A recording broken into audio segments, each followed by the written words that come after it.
Here is the English translation of the Thai text, attempting to capture the informal and highly colloquial tone of the original. Damn scary.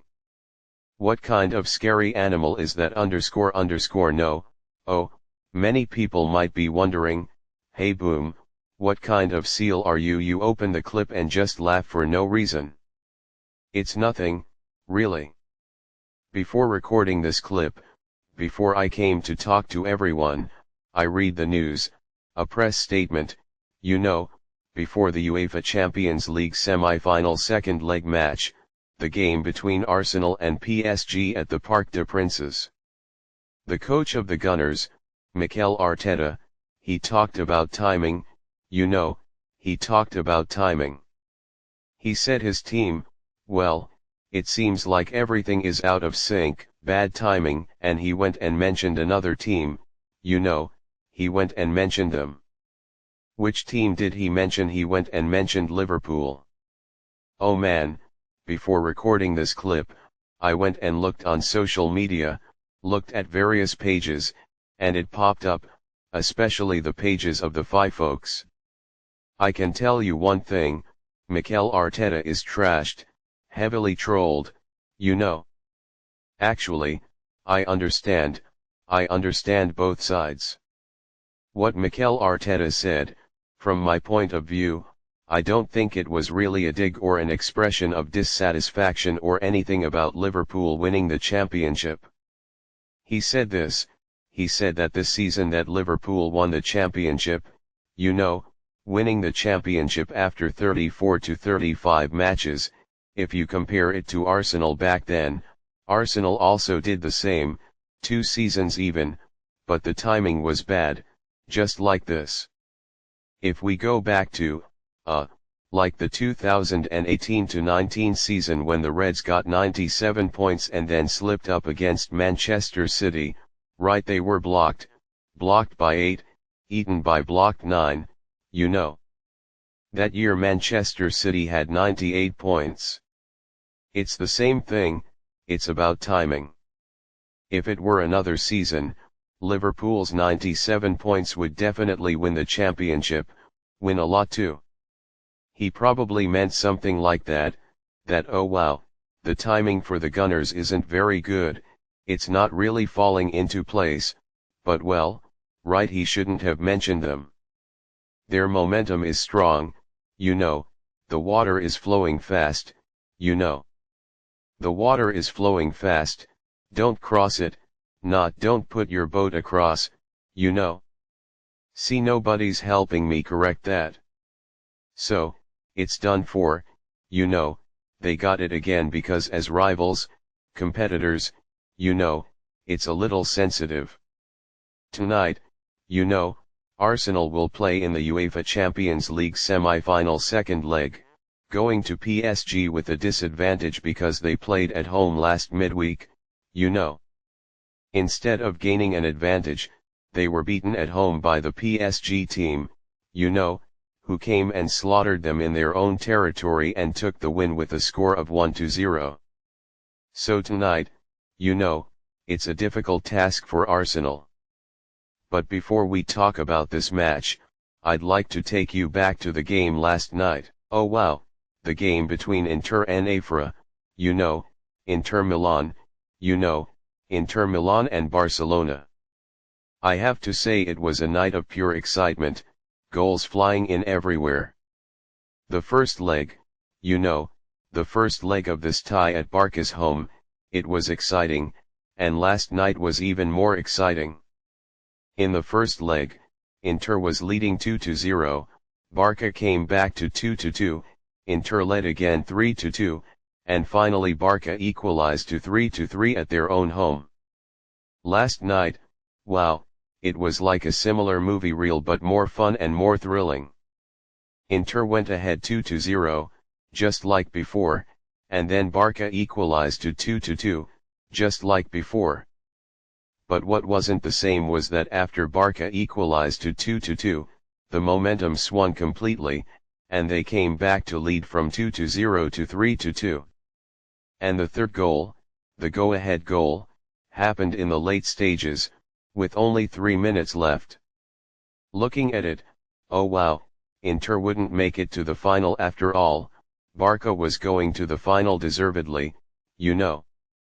I was just getting swept away. 3 minutes of injury time passed, and the Nerazzurri equalized to 3-3 just like that. Then it dragged on. At first I thought, hey, I'll get to sleep at 4 a.m., but no, hey, you're not getting to sleep, you're not getting to sleep early. You have to drag it out first, until almost dawn, extra time.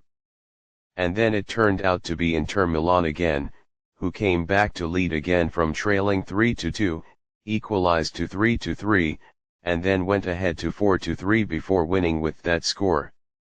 I have to say, oh wow, it was a game that was rich in quality and entertainment. If it were a movie, you know, or a film, this is an Oscar-level movie, nominated for Best Picture, Best Director, Best Lead Actor, you know, Best Supporting Actor. It's a good, high-quality movie, and it's wonderfully entertaining to watch. It's rare, you know, for something to be both high quality and fun to watch. The game between Inter Milan and Barcelona last night was like that. It was a high-quality game and also fun and exciting to watch, you know, it was so thrilling, you know, it really tugged at your emotions. Oh wow, what else is going to happen, you know, it's another game in the UEFA Champions League semi-finals that should be etched in memory. Last night, you know, one part of me wanted Barcelona to reach the final because they are a team that plays aggressive, exciting attacking football, never backing down, you know. Their attack, wow, they have the young boy Lamine Yamal, you know, they have Rafinha, they have Ousmane Dembele, oh wow, stuff like that, you know. I watched it and wow, their attack is damn aggressive, highly effective, and their style of play, oh wow, it's fun to watch, it's flashy, you know, it really stimulates the glands to the extreme. One part of me wanted Barca to reach the final, you know. Imagine if Barca reached the final, whether they met Arsenal or PSG, guaranteed explosion point. But another part of me, you see, people are unpredictable, human hearts are unpredictable, they contradict themselves, too, you know. But another part of me secretly cheered for Inter Milan. If you ask why, I saw that, Milan, if you compare the players, they seem to be the underdogs, and I'm someone who likes to study tactics, you know, I like football that has strategy, cunning, things like that. It's interesting to watch, something I can write about, build upon, talk about, you know. So another part of me, well, my heart wanted Barca to reach the final, you know, with that attacking football, but another part, hey, Inter, well, it would be a shame, you know.